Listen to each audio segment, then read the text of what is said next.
Good morning. It's the Call Flow Radio Show, and you're on the air. Well, you can be if you give us a call. 434-394-0924 is the number. But for this Friday morning, at least for the first half of the program, we have special guests in our Francis E. Wood studio. And, of course, we've got Prince Edward County Administrator Doug Stanley. Also, we have Beth Revis with us, who will be talking with us about the opioid situation in our area. So welcome to the WFLO microphones here. Good morning, Chris. How you doing? I'm doing all right. I hope you guys are doing well. It's good to see you on this Friday, October the 11th. The brisk Friday morning. Yes.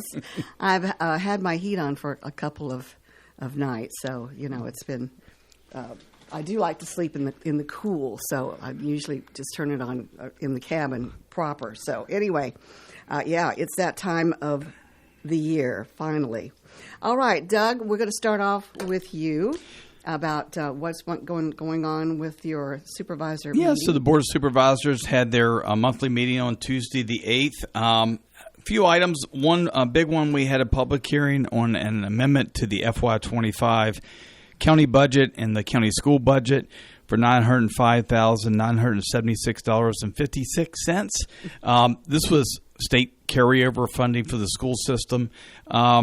Really, the funds are being primarily used for three purposes. One, providing stipend to existing employees to communicate with employees on absenteeism and local community resources. Most of it is going to provide tutoring services, and it's payment for both community members that will be coming in and helping tutor students, and also teachers who will tutor after hours. And also for 13 teachers who will be paid for after work and summer hours to create a division-wide literacy plan. So, again, no local funding. These are state funds that will help in these various areas. The board approved that request. We also, the board posted a number of county properties, as we do each year, for no hunting. So the county landfill, our industrial park, Granite Falls Boulevard, property out next to the Piedmont Regional Jail, those were all, we prohibit hunting on those county properties. The exception is duck hunting is allowed at the Sandy River Reservoir Monday through Saturday. No hunting, duck hunting on Sunday. But that's a annual rite of passage that we go through.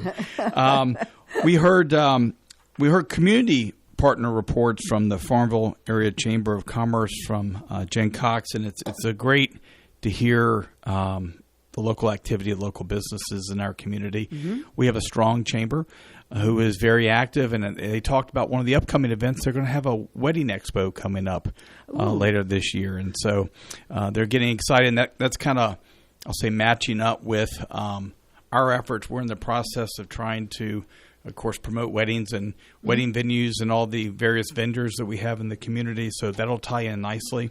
The Southside Family YMCA, Sharon Steitler, Vice President, Member Experience and Corporate Partners, came to give an update about what the Y is doing in the community and growing and thriving. And we also heard from Kristen Jackson. Kristen is the new Executive Director of the Commonwealth Regional Council. She came for the first time to talk about various activities and projects that the Regional Council is doing, not only to help, say, Prince Edward and the town of Farmville, but also other communities in our region. We also had our business partner report, and we had Ilsa Lersler from Letterpress. Ilsa is the founder and principal for Letterpress. She recently announced that she's kind of stepping away from the CEO role. She's actually, I think, enrolled in the MBA program down at Duke at the really? Fuqua School of Business. Wow. And she talked about, Letterpress's growth over the last 10 years as a business in our community, and we're very proud of them. We're also proud to be one of their big customers. They help us with social media, help us with messaging. We recently put out, maybe I'll bring next month, our annual report and some of the highlights, but we put out an annual report that was included in the tax bills really to help residents know what your tax money is going towards. That is so important. Danny Husky's a good one. Danny would say, hey, I got my tax bill. What is it going for? And I'd say, you know what? We need to do a better job of telling that story. Yeah. So, I think if you look at the annual report, it really does a good job of where your dollars are going. Part of the reality is 60% go to public education. It's a big chunk of it. Another probably 15-20 is going to law enforcement, emergency services. So that's the bulk. The rest of it take care of the rest of the activities for the county. But we're also in the annual report, we talk about things like the grants that we've received throughout the year, awards, acknowledgments that we've received, and just kind of other projects and things that are happening or going to be happening here in the coming months. Good news this week as well, and I went to the school board meeting on Wednesday. School board approved the contract for the renovation of the Prince Edward County Elementary School building. They awarded a contract a little over $38 million to English Construction out of Lynchburg. They're a very good company. English is a great company. They just finished the science building out at Hampton Sydney last year and have completed a couple buildings at Longwood. We had 3 bids. It was English. I think the second lowest was $41 million and then $42 million. The other 2 were, let's see, I think we had Cambridge Construction and Jamerson out of Lynchburg were the other 2. So, it's never fun to spend a lot of money like that, but costs are what costs are. Yes. I know when I got here 4 years ago, one of the biggest projects needs in the community was the fact that we had an elementary school with leaking roof that, had mildew and mold and other issues. People who come in that are new to they're looking at this community, one of the first things that they look at if they're young family, is the schools. Particularly the elementary school. When you're a parent and when you've got a 6 or 7 year old, you're really worried about that. I'm a parent of a high school kid. I'm not really too worried as much at that level. But when you're an elementary school parent, absolutely, that's 100% something. So again, we've been working on it for 4 years. We've crossed that threshold. They've got portable classrooms set up. Over the next several weeks, they will be moving some of the classes out of buildings. They'll be tearing down 2 buildings. Yeah, that's always kind of exciting for the kids too. It's a little bit of a new environment. It is. We were kind of joking. They call them learning cottages. They're little portable units, but it is a little village, and we'll be posting some pictures and videos up of those to be able to share with the public. But this construction process, which will carry through to 2027, is going to be exciting to watch. So we're looking forward to that. The Board of Supervisors and the Planning Commission have an upcoming meeting on the 23rd at Moton to talk about comprehensive plan. We'll be talking about land use. We're about halfway done with the comp plan. The goal is by next spring to have a completed final draft and be able to start having public hearings on it. But, we've appreciated, as we talked on this show, appreciated the public input on the online survey that we had, the community outreach meetings we've had, the stakeholder meetings that we've had. So this is just a continuation of that process. Last week, our county tax bills were mailed out. Again, along with that annual report, residents should have received them this week. If they haven't received a bill, say by the first of next week, I'd say call the treasurer to make sure they have the right address and everything together. But none of us like paying taxes. I got my tax bills as well. Well, I know, but in order to progress, you've got to. You got to pay the bills, unfortunately. Yeah, that's right.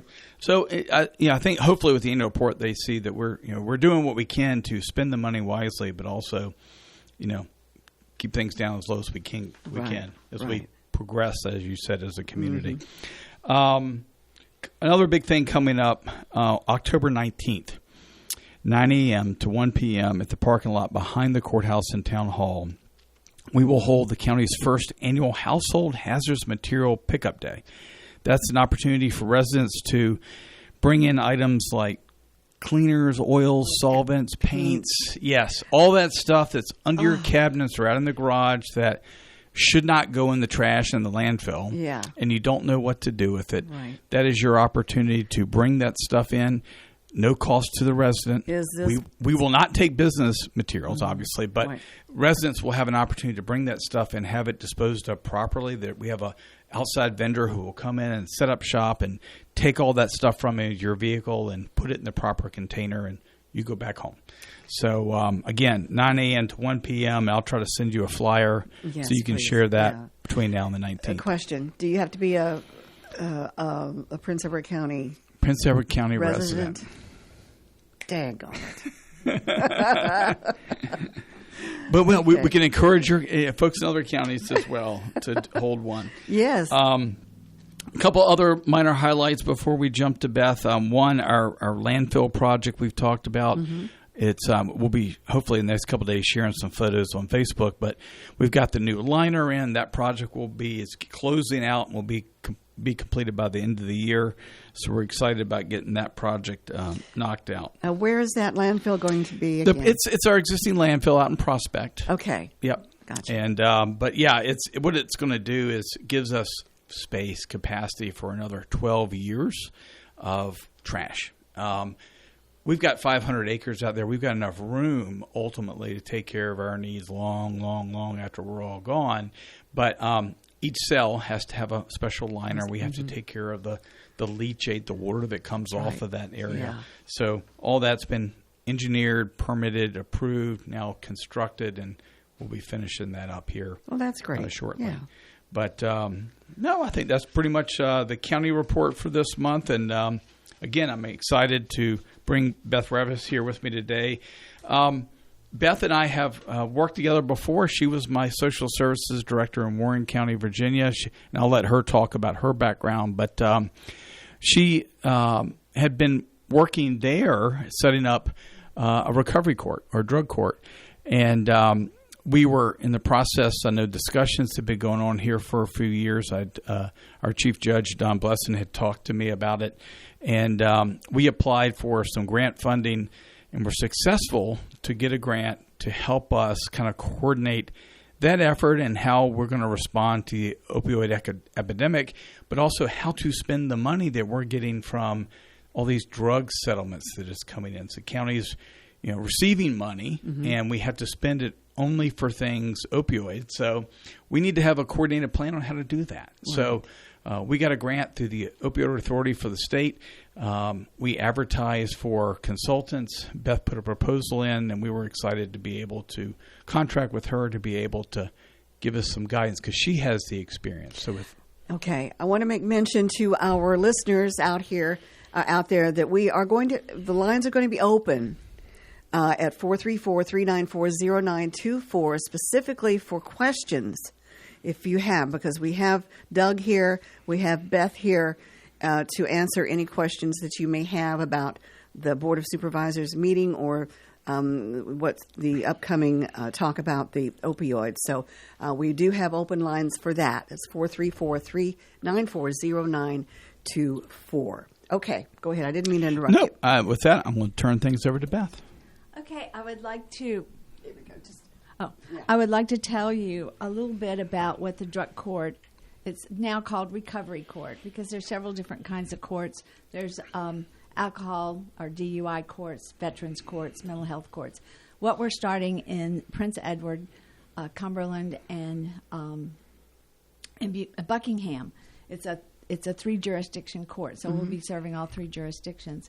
Is a recovery court, which used to be called the drug treatment court. Right. But that encompasses alcohol and all types of drugs, not just opioids. The Opioid Abatement Authority has broadened their scope to allow programs and treatment modalities that serve anyone with a substance use disorder, mainly because one kind of flows into the other. You might start out with opioids, and then when you can't get those, you switch to methamphetamines because it's cheaper and more available. Or you people with a substance abuse problem, a big problem in this area is also alcoholism. And I was at the jail yesterday looking at the arrest data, and the drug arrests, which are specific, were almost equal to the alcohol abuse arrests, and then you have your property crimes, which go with both. So there's almost always a nexus between alcohol abuse, drug abuse, and all types of crimes in your communities. And whenever you talk to a judge or a Commonwealth attorney or a law enforcement officer or even a probation officer, what you sense is their frustration that they're seeing the same people over and over and over, and we're not solving the problem. We're just pushing it down the road. The recidivism rate for people that go to prison is 46%. Good grief. Yeah. The recidivism rate for someone who's gone through the a drug treatment court is 16%. Okay. So it's a huge savings in the lives, property, lost property, crime. It's a huge, huge benefit to put resources into a drug treatment court. We've needed that for a long, long time, I do believe, because, you know, a lot of these people who have this disease or this addiction are not real criminals, Right. basically. Right. And, you know, they shouldn't be put into prison or jail or whatever. Yeah. They should be able to have the opportunity to go to this court and you know, find help. And it is the best thing about this program and why it is so successful is the length of the program and the resources that can be put toward it. And it's also a carrot and stick approach. So you have the court holding people accountable, and you have the services there that help people make a difference, and it's long enough, between 18 and 24 months, so that people can really make changes. So many of the drugs that people take change their brain pathways, Right. and those pathways take time to heal once they become drug-free. And so you have to give people that time and help them develop the coping mechanisms and skills that they haven't had that they need to live a life without those substances. And so the drug courts or the recovery court's main, I think, advantage is that it approaches the problem from every aspect. We help people with work, education, repairing the relationships that they've damaged because of their addiction and their behaviors. We also hold them accountable with sanctions, which is not always just putting them back in jail, because that interrupts their treatment and also puts them with people they don't need to be around. Right. So one of the things that we do is try to help them become more self-aware and think about what they've done. So the judge could assign them an essay. Write an essay about what happened this week and let me know what triggered it, what you could have done differently, and what you plan to do in the future, what your plan to not use in the future, what things are you going to put in place to help us help you. And so it's an introspective program. We give small incentives, but when people have a drug-free week or 2 weeks or month, we keep track of their sobriety. People in the recovery court are drug tested 3 times a week randomly, so that they never know when they're going to be tested, which keeps them accountable to the program and always also lets the team working with them know how they're doing. Tell us about the team. The team starts out with the judge, and the judge it's interesting that the data shows the judge is the most influential person on the team.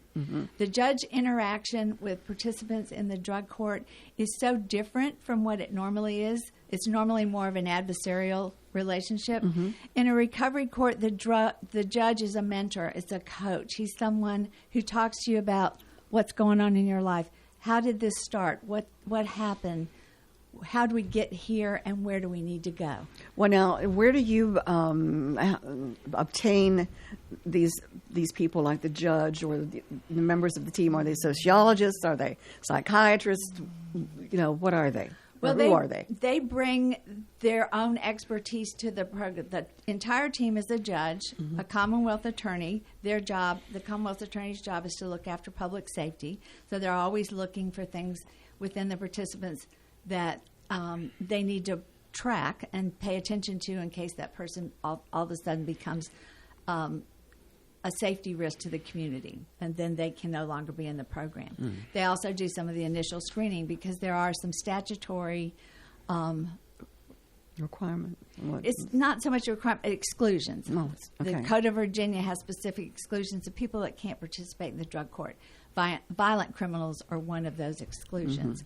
So they do the screening. They say, this person statutorily can come into the program or they can't. We have mental health treatment. We have probation as supervision, and we have law enforcement as a kind of a surveillance role. They do home visits. They visit people at work, make sure they're complying with the program, and we know what's going on with them. We know where they live, who they hang out with, where they go, so that if any of those things are not contributing to their success, the judge can speak to that person at the next court session and say, this is something you need to change. This is not helping you in your road to recovery. So we know where they are 24/7. We know what they're doing. We know whether they're using. And so it's a very, very strictly supervised program. So it's not just letting people out of jail. It's not a get out of jail free card, which a lot of people may think that it is. It is definitely not that. And you've also got defense counsel also will be part of that process. Yeah, because it still is court, and you still have to protect people's constitutional rights. We have a defense attorney that's always present at the proceedings to make sure that we don't violate anybody's rights, or that they don't self-incriminate or do something that would create a problem for them. So it's a really good program. The state has like a 67% success rate with their treatment courts. The data shows a significant reduction in recidivism, even for people who don't totally complete the program, don't spend the whole 18 to 24 months in the program. The reduction in recidivism is close to 37%. So you're talking about 16% for someone who completes, 30-some% for someone who even goes part of the way through the program. And then the people that we just send to prison, half of them are going to repeat offend within 3 years. So it's a significant difference in when you provide people with the resources. The treatment resources are significant. In the beginning of the process, when we're trying to help them get off of the drugs, they might be in 6 or 7 therapeutic interventions a week. So it's very intensive treatment. And one of the benefits to the community that people don't often realize is once you bring the resources together to serve the treatment court, then those resources are available to the whole community. And so it's not just the few people that end up in the court system or that have committed crimes. It's available to everyone in the community because you've brought those and organized those resources that you need for the treatment court. That's great. Yeah. That's a great. Yeah, I get asked all the time, what's the advantage for the locality? One, hopefully you're getting members of society back out and being participating members of the community, right? Yes. Get back to work, employment, all those types of things. Two, there's the savings because obviously we help fund the local regional jail. So if you're an offender from Prince Edward and you end up at PRJ, whether it's the actual, for the drug use or selling or stealing to buy drugs, you're spending time at PRJ. We pay a per diem cost for each offender. So if we can keep people out of the regional jail, that saves taxpayers money at the end of the day. So it's, there is incentive for us as well, but it really is about the individual and getting them healthy, mentally healthy, and back as a contributing member of society and to support their families, which, is another important step, which affects the schools and everything else. What about the medical side? I was wondering about that as far as the medical, the health of the person. Well, do they monitor that as well?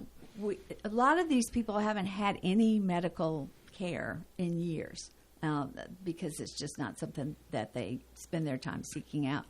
And so that is also, they get screened, and they get most all of them will be eligible for Medicaid because when they first come into the program, they won't be working because we keep them busy with community service and therapeutic interventions and trying to get them stable.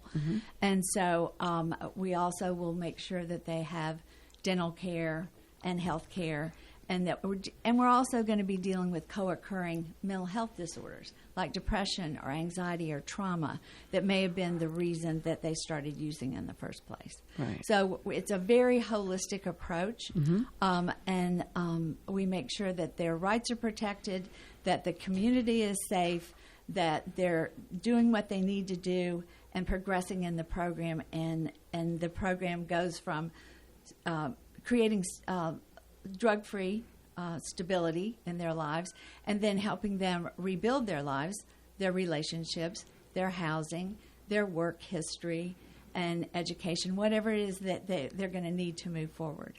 Oh, that's wonderful. And I think it's something that this area has needed for a long time.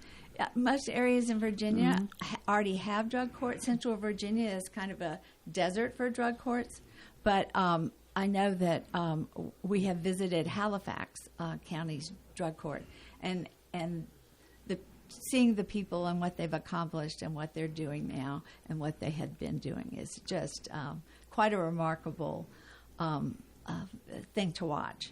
And so once the drug court gets started, I invite people to, possibly visit the drug court and their and see what happens in the drug court, and they will see what a difference it makes in people's lives. When is this going to be implemented? Well, right now the team is working on establishing a budget, setting up memorandums of agreement between the three counties and the participants, being the Commonwealth attorneys and all the different groups that will be working. And then we'll be hiring a drug court coordinator. And eventually, once we're able to do that, that's kind of Beth is here to help in that transition. But we will be advertising, hopefully in the next couple months, for a drug court coordinator. And what kind of skill set, Beth, are we looking for?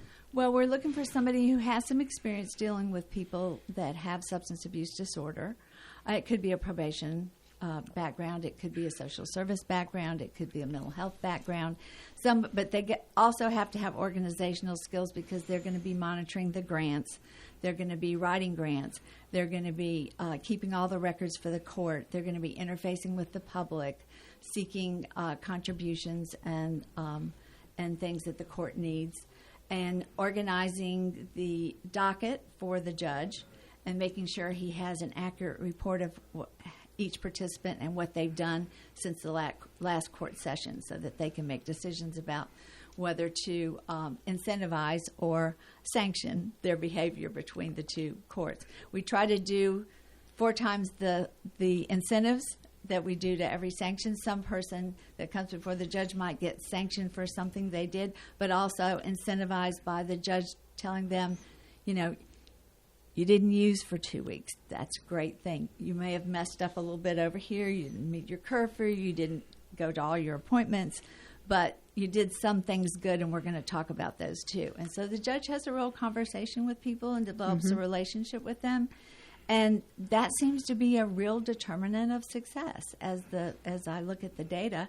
And so I think Judge Blessing is particularly good at that. He's excellent. Yeah, he has that kind of heart for the work, and I think that we're going to have everybody that I've worked with since I came has had a real passion and a real commitment to this process and is looking forward to doing something differently and to doing something that'll really help people and not just shuffle them off. Well, let's talk about you for just a minute. Okay. How did you get into this as far as your background and where you're from and Well, originally from Texas, but I've been in the Tidewater area since 1971, and started in social services in Norfolk and worked my way from eligibility worker, which is one of the entry-level positions, all the way to a director-level job.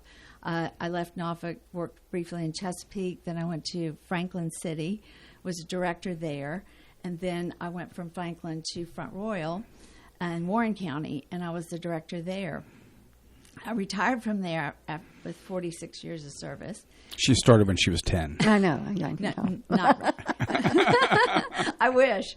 But I stayed home for a little while and then COVID hit, and Doug lost his DSS director, so he called me and said, would you come back? Well, I was really ready to get out of the house. I had been in the house for months and was losing my mind. So I was happy to go back as interim director, and just as I was leaving, Doug had left, and the new county administrator said, we've got this huge opioid problem and nobody knows what to do, which I knew because I'd been going to funerals the whole time I was Oh, my goodness. back. Teenagers, funerals of teenagers with fentanyl overdoses.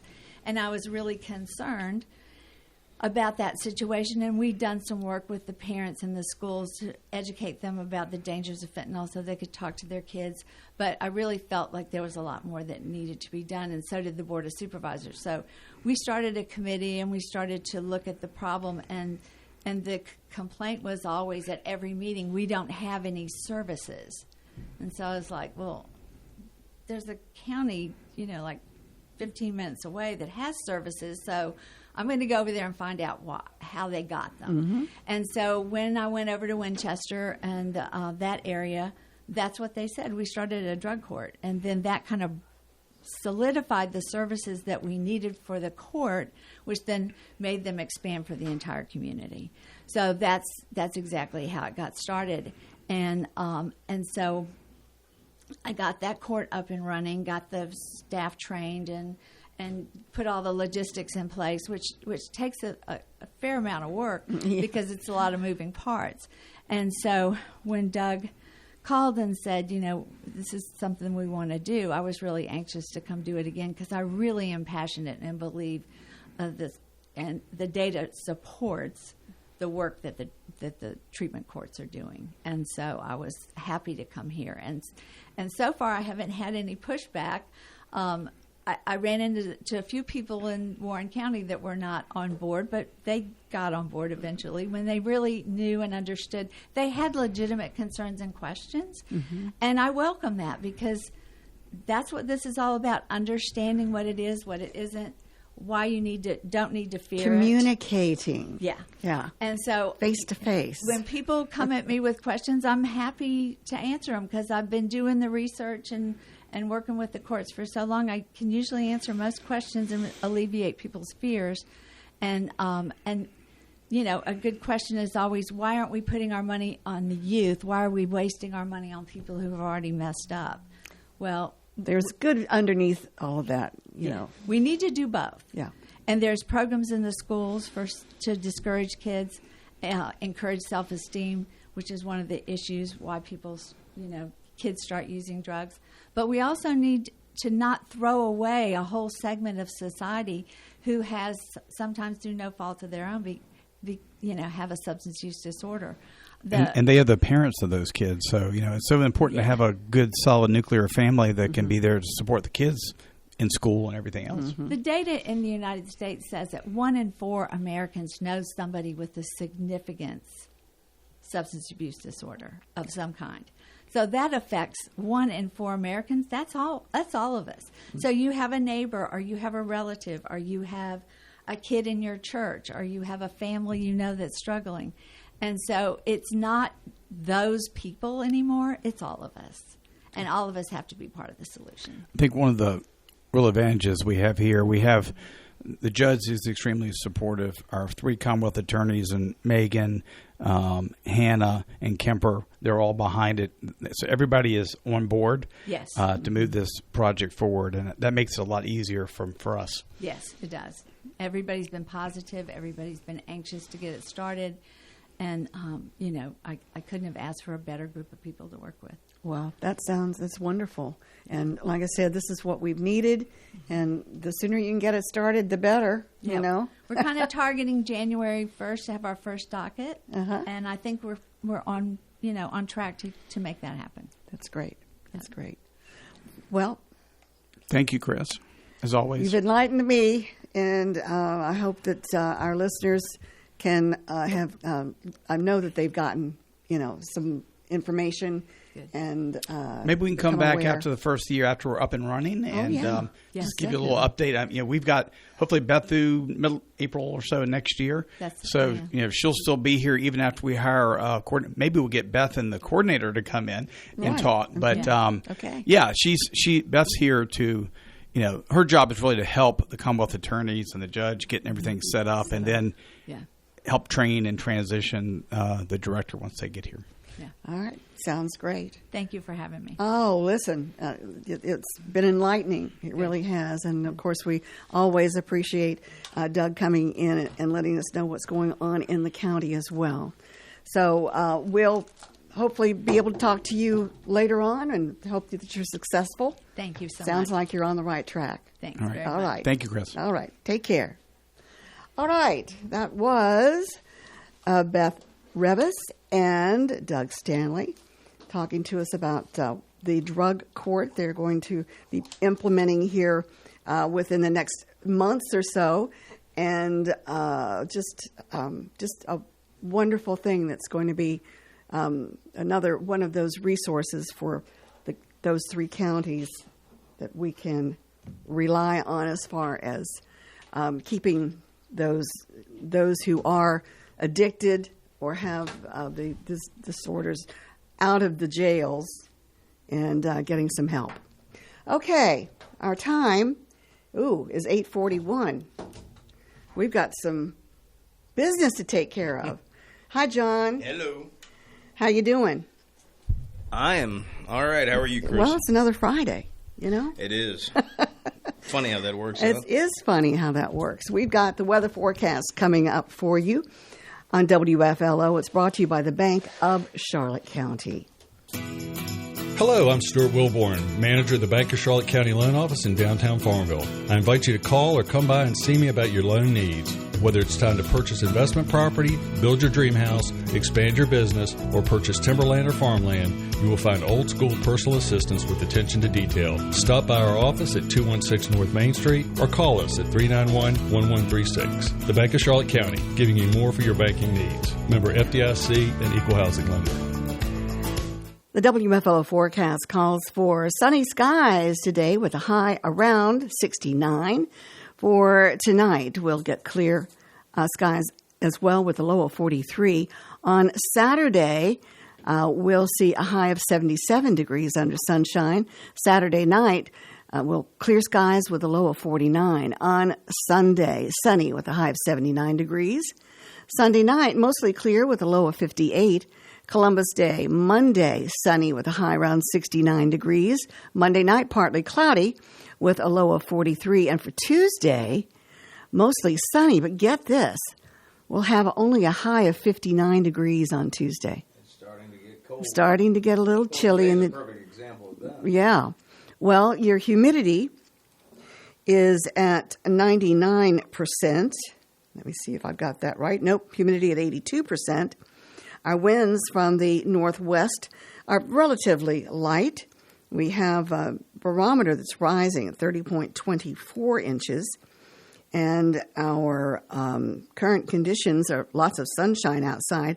And our temperature is now at 47 degrees after a low of 41. So the weather forecast brought to you by the Bank of Charlotte County with branch locations in Phoenix, Charlotte Courthouse, Brookneal, and their loan office in downtown Farmville. All right, we've got the weather forecast out of the way. Now we have birthdays coming up, and since it's Friday, we're going to cover 3 days worth of birthdays. Yes, indeed. The birthday calendar is brought to you by Terry Atkins Wilson, PC. The law office of Terry Atkins Wilson, PC, is located at 117 North Main Street in downtown Farmville. With deep roots in Farmville and our surrounding communities, Terry and her legal staff specialize in real estate law, wills and trusts, business formations, and collections. Experience and professionalism are extended to every customer in every case. The needs and concerns of every customer are their primary focus. If you have legal needs, contact the law office of Terry Atkins Wilson, PC, for a consultation at 434-392-1422.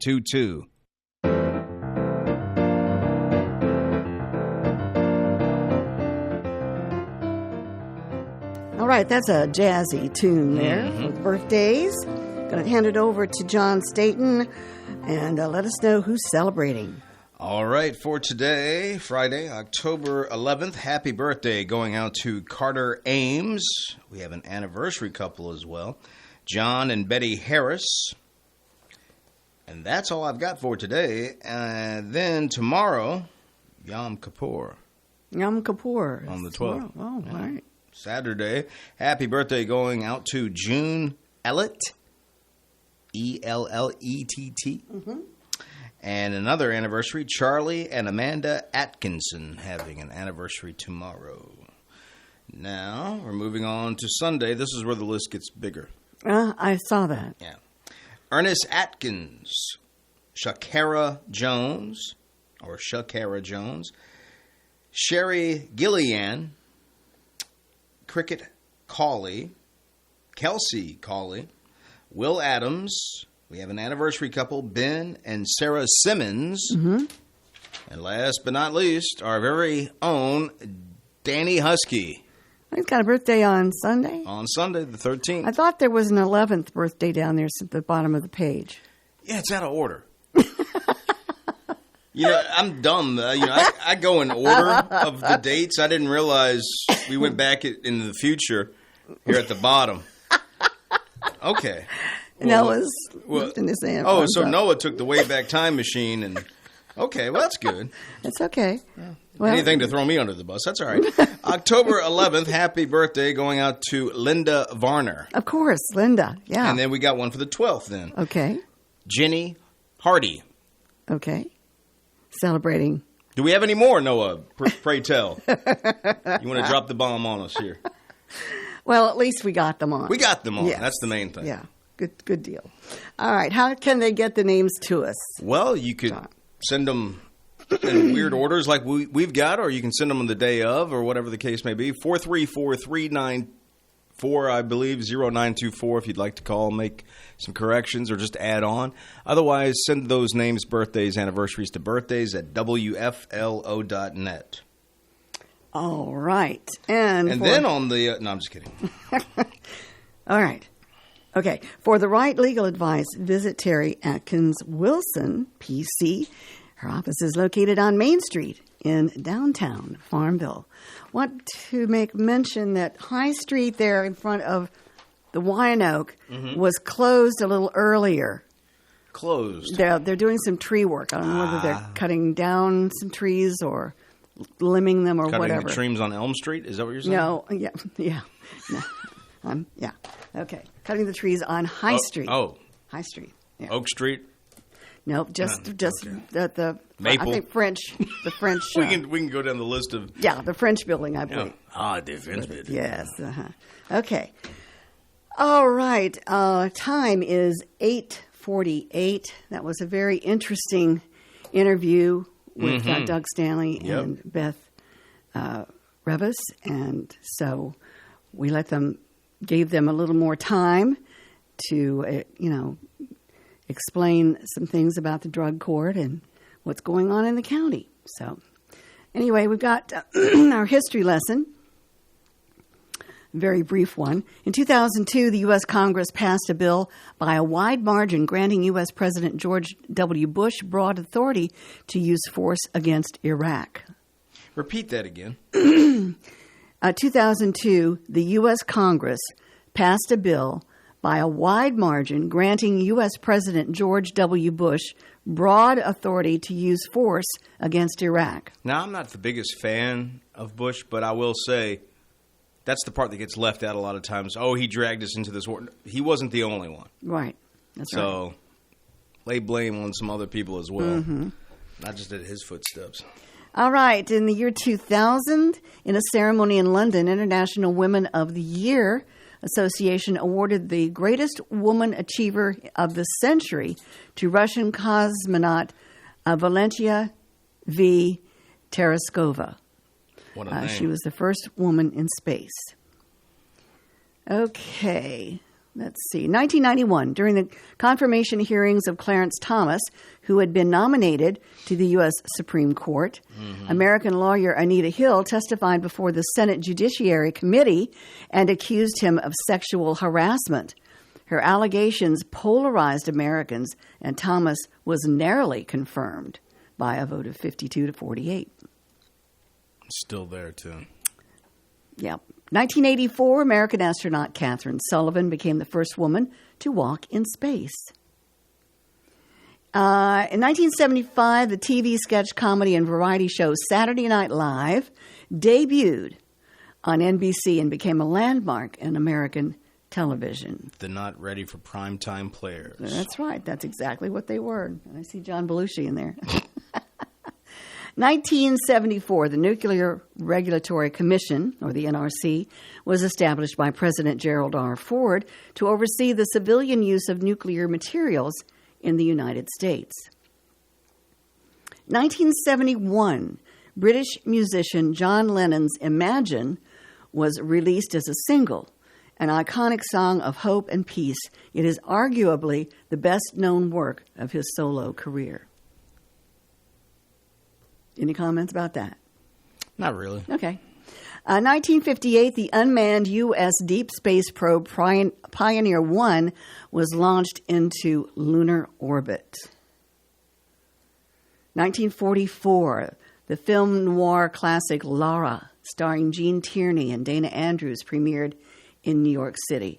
I've got to watch that again. I've never seen it. It's pretty good, pretty good. 1899, the South American Boer War began between Great Britain and the two Boer Afrikaner republics, the South African Republic and the Orange Free State. Here we go. In 1890, the Daughters of the American Revolution, the DAR, was organized. Okay. So there you go. All right. We got open lines at 434-394-0924 for this Friday, October the 11th. Hard to believe we're approaching the middle of October. The year's closing out on us, yeah. I know. We'll turn around twice and it'll be Christmas time. It'll be Halloween, Thanksgiving, Christmas, all slammed back to back. Mm-hmm. All right. Famous birthdays today. Actress Joan Cusack turns 62. John's sister. Yes. Her has twice been nominated for an Oscar for Best Supporting Actress. All right, let's see who else is celebrating. I know that face. Actress Jane Krakowski turns 56 today. And one of her earliest acting roles was playing Cousin Vicky in National Lampoon's Vacation. She had the funny line about kissing. I won't go into the line, but okay. All right. Let's see here. Actress Emily Deschanel turns 48. Okay. And her middle name is Erin. Mm-hmm. All right. I know her. She looks familiar. Anyway, actress Michelle Trachtenberg turns 39. She portrayed Penny in the 1999 live-action adaptation of Inspector Gadget. Never saw that. That's the one with Matthew Broderick, I think. I believe so, yes. Yeah. I remember watching the cartoon when I was younger, but I never saw the movie. Well, let's see. Rapper Cardi B is 32 today. It's one of Noah's personal favorites. He told me so. He told me. Okay. I remember this. All right. Okay, we've got a few more birthdays to pass along to everyone here. Country singer Gene Watson is 81. Singer Daryl Hall of Hall & Oates is 78 today. Wow. Actor Caitlin Adams of The Jerk and the jazz singer is 74. Country singer Paulette Carlson of Highway 101 is 73. MTV VJ Mark Goodman is 72 today. Wow. Goodman. Yeah, he kind of had that big fro kind of look there in the early days. Yeah, the fro was... which I thought was odd but I guess you go from 70s to 80s. It's just like most decades. The tail end of one and the beginning of the next are kind of similar in a way. 90s and 80s were like that. A lot of people think 90s everybody started to wear flannel and combat boots or Timberlands or whatever.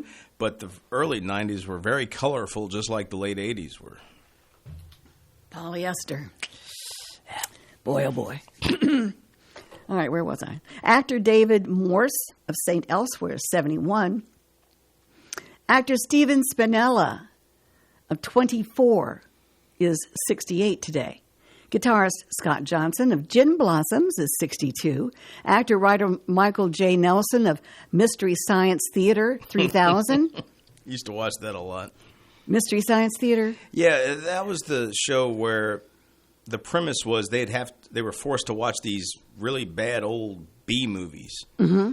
And so it would be the live action guy, and then he had these two robots that would watch it with him. He was on a space shuttle out in space somewhere, and and so they made comments during the movie making fun of the whole thing, and I would get the references. That sounds like something that you would watch. Oh, yeah. I watched it religiously back in the day. Oh, wow.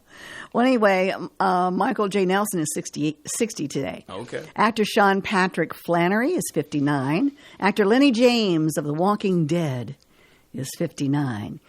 Musician Todd Snyder is 58. Actor Artie Lang of Mad TV is 57. And then he went on to be the co-host on Howard Stern. Yeah. Then he ended up doing his own thing for a while. Mm-hmm. Actor Andrea Novato of Jane the Virgin is 55. Rapper MC Light, 54. Actor Constance Zimmer of Unreal and Agents of S.H.I.E.L.D. is 54. Actor Darian Sills Evans of Super Donuts and Treem, or Treme, I'm not sure what it is 50. And singer Nina Lee is 49. And actor Trevor Donovan of 90210 is 46 today. So those are our celebrity birthdays for today. Anything going on with the animals? Animals. Animals. Let's see. It might take me a while to... Let's see. Here we go. Let's see what pops up first. Las Vegas man climbs the height of Everest in his own home. I don't know what that really means without looking at the story. A Las Vegas man spent nearly 23 hours going up and down the stairs in his home to break the Guinness World Record for the fastest time to ascend and descend the height of Mount Everest on stairs. Oh, my goodness. Who would sit around and think up something like that? Now, that wasn't an animal, even though I guess technically we are animals. Yeah. Can you imagine how much weight he lost? He must have really trained well, too, because, that cardio is good cardio exercise. And how many hours did it take him? 23? Did I say that? Yep, 23 hours, yep. Going up and down the stairs. Yep. Golly. I just watched something recently where it was talking about old school wrestlers and the training they would do. And it was like one of these things where they would take another guy, put him on their shoulders, and they would go up these flight of stairs in like an older building and stuff like that, carrying the whole time up the stairs. Like like you see in the movies where it's like a flight of stairs going this way and then it goes up this way. The weight of the world on your shoulders, right? And then what they had to do was they'd get behind the guy and you'd stick your legs out and they'd hold you like that, and then you had to climb up the stairs with your arms and use your arm strength to climb up the steps. It's crazy. It is crazy. I couldn't do that. I might make it 3 steps. Yeah, I wouldn't make it very far, I don't think. But. I don't either. Well, we're just about done here. Yeah. Let's see. I'm going to be on till 10 this morning. Yeah, we're going to do a little switcheroo. We'll do a little switcheroo, but that's okay. And Noah's Noah's going to make some coffee and drink it. And yeah. What else he does, I have no idea. Well, he brought a painting in that he's... he mentioned the painting. I know. So I'm anxious to see that. Anyway, we're done here, and we had a pretty busy morning. You did. And I hope that you guys have a great remainder of your day. It's going to be a beautiful weekend weather-wise as well. And take care. Bye. We'll be talking at you soon.